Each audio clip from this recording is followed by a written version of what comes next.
Hey guys, it's Paul Myers, owner and lead therapist of Intentional Counseling. We're a group practice in Frisco, Texas, specializing in mental health. And I'm going to cover 5 ways to reassure someone who's fearful, insecure, doubting, anxious, untrusting. This is really useful in a romantic relationship, or really just anybody you know that is having lots of fears. But specifically, if you're in a marriage or a dating relationship or in a romantic relationship, and your partner is very anxious and worried and fearful, and maybe if there's trust issues, or they're doubting or questioning, or they just struggle with fears and anxieties, these are examples of really useful scenarios that these things can apply to. Okay, so let's go into 5 ways to reassure. And then I'm also going to cover 5 things to avoid as well that are common pitfalls and knee-jerk reactions to this. So we've got number 1, taking responsibility. That is something, as a therapist, I'm just going to die on a hill on, because this is always helpful. People are encouraged when people have enough humility to just own their stuff, and especially in a relationship, you take ownership over your half. And maybe something you've done to feed that fear and anxiety or worry, okay? There's usually some kind of contribution. And let's just say hypothetically that there's nothing you did wrong and it's totally your partner's fears, it's totally birthed out of their own mind. That's fine. It still helps to take responsibility for you, just in general, because people have more confidence in you as a person, because you're aware and you're working on yourself and you're growing. The people that take responsibility, they grow, they improve, they own their stuff, they make progress, versus the people that don't usually stay stagnant and don't improve, right? So that's one guaranteed way to reassure a person, just, hey, you know what? I take ownership over me and who I am and my character as a person and my stuff, okay? Number 2, validating and acknowledging another person's emotions and experiences, okay? This one's huge because so many people just minimize other people's feelings all the time, just downplay it, or just completely dismiss it, especially fears, because a lot of times those fears aren't the most rational, or they're not the most factual or practical. They're just fears, right? So people tend to argue with those fears, but instead we just want to validate and acknowledge it. Everyone has their own emotions, everyone has their own experiences and feelings. That doesn't mean it's right, that doesn't mean it's good or healthy, but it's okay to have feelings. So acknowledging a feeling is very, adds value to people and helps kind of reassure them, like, oh, okay, I'm not crazy, okay, good. Especially people that doubt, that's very helpful.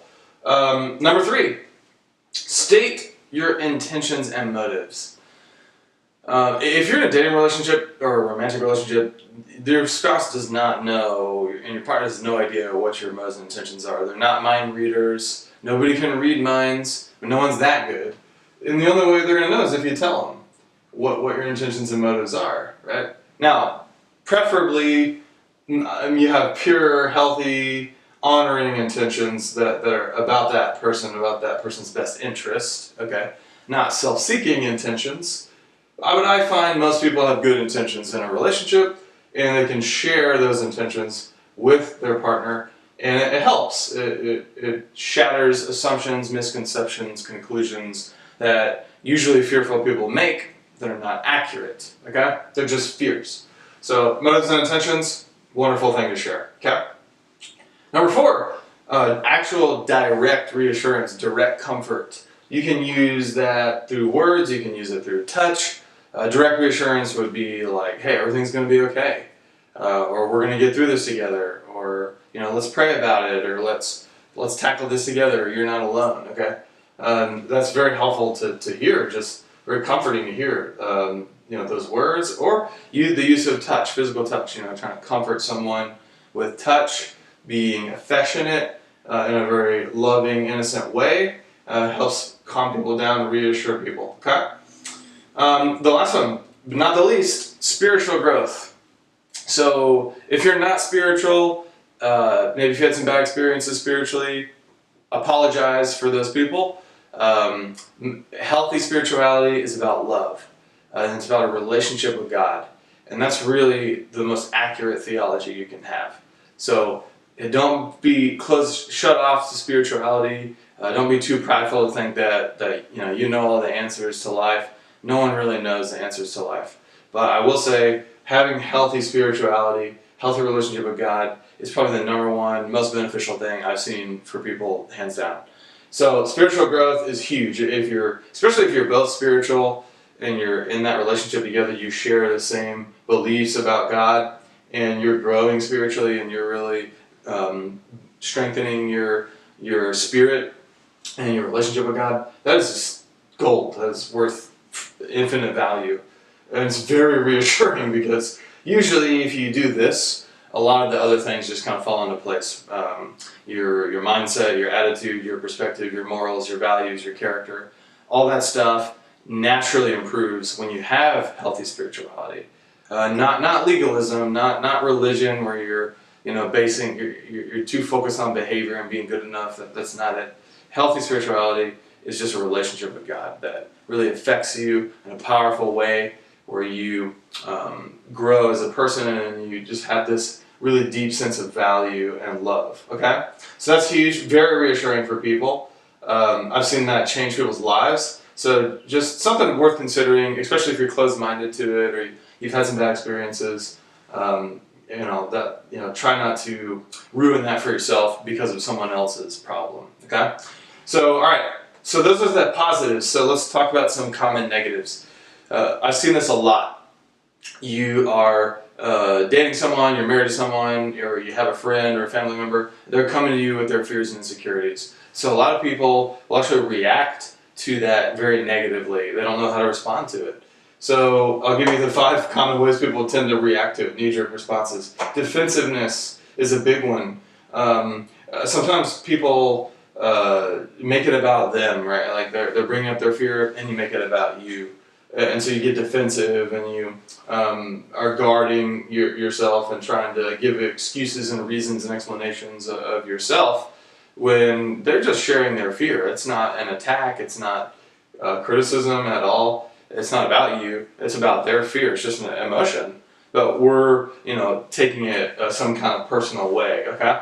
So that's not good, common. Number 2, just giving your opinion. A lot of times people don't want it. People don't want their opinion. I know I'm guilty of this one. If you just give your opinion or too early, or people don't really want it, or it's unsolicited, it could appear out of context or inappropriate or off-putting. So that one, just be careful with that. Usually you can always ask if people want that, but a lot of the time when people are fearful and anxious, they're not looking for that. They're just looking for reassurance. Okay. Number 3, trying to intellectualize with someone. So if they're fearful and anxious and insecure, they're not really the most rational at that time. So when you're trying to rationalize with them and intellectualize with them and tell them all the ways why their fears are not rational, that's not helpful. They're not gonna just hear that and say, oh, you know what, I'm not fearful anymore. If anything, they feel emotionally minimized a lot of the time, and they're not really receptive at that time. So you want to be careful not to try to have this intellectual debate with someone who's anxious. They're probably even aware that it's not rational, but they can't help it anyways because it's anxieties and fears, right? So don't intellectualize with that person. You can do that later, just it's not the time and place in the middle of their insecurities, okay? Number 4, don't argue a lawyer a court case, okay, with factual evidence of why all their fears are not correct. This is such a classic knee-jerk response. Somebody comes to you, they're anxious and fearful, and you give, well, you shouldn't be fearful because here's 1,500 reasons why your fears are not rational and not going to happen. People don't want to hear that. It's just minimizing. It makes them feel worse about themselves. It makes them feel guilty. It makes them more self-critical, more insecure. It feeds the problem.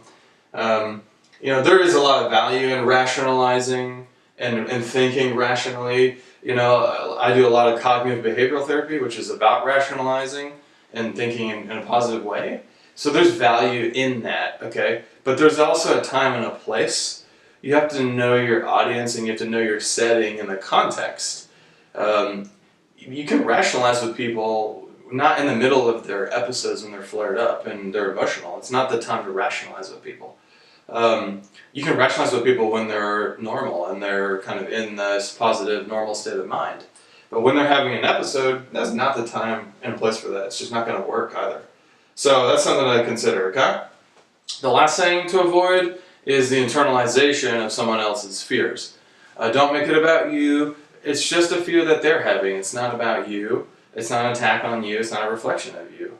It's just their emotions that they're responsible for. So don't internalize that. Don't take that on. Don't take it personal. Don't make it about you. I see this a lot. Someone brings their fear up. This person sees it as a criticism and an attack on them, and then they get defensive and they feel worse about themselves. And really, that's not what was trying to be said. So it's common that internalization is when you blame yourself and you take that onto yourself when really it wasn't yours to take. Okay? So there we have it. So those are things to avoid down here.